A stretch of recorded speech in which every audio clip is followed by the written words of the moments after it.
Welcome to episode 62 of My Beautiful Life podcast. Today we explore the power of language, between silence and exaggeration.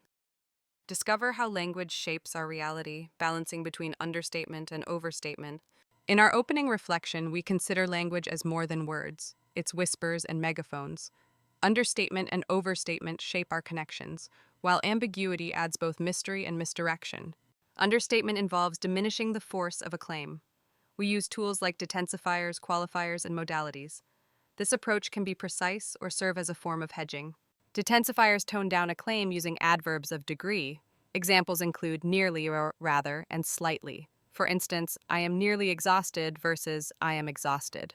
Qualifiers limit the application of a claim. For example, I will tell you the truth about this matter today.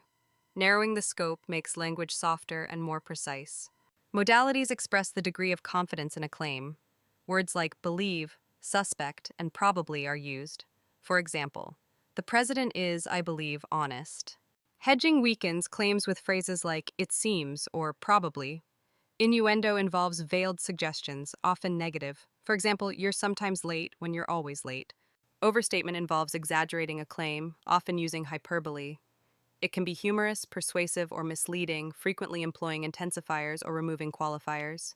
Intensifiers are words that show confidence or strength. Examples include totally, completely, and without exception. For instance, I was totally disappointed.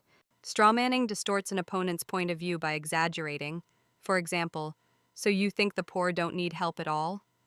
It's the opposite of hedging, making arguments easier to attack. Ambiguity involves language with multiple possible meanings. There are two main types, lexical and grammatical. Ambiguity can enrich or confuse communication. Lexical ambiguity occurs when one word has multiple meanings. For example, police discover crack in Australia could refer to drugs or a geological fault. Grammatical ambiguity arises from sentence structure. For example, the tuna are biting off Washington coast could mean biting hooks or the coastline itself. Equivocation involves using a word in different senses within an argument. This fallacy can lead to true premises, but a false conclusion. For example, religion X owns property but not churches. Accent and omission shift meaning with emphasis or omitted words. Headlines may cut phrases to mislead. For example, tests show no risk versus no great risk. The fallacy of composition and division assumes what is true of parts is true of the whole, or vice versa. For example, if each part of a clock is light, the whole clock is light. In synthesis, language choices are powerful tools. Understatement whispers, while overstatement shouts. Ambiguity invites curiosity or misleads. Be mindful, words can heal or harm. In our closing reflection, we recognize that life is lived between understatement and overstatement. Our task is to speak mindfully, listen deeply, and find truth between the lines.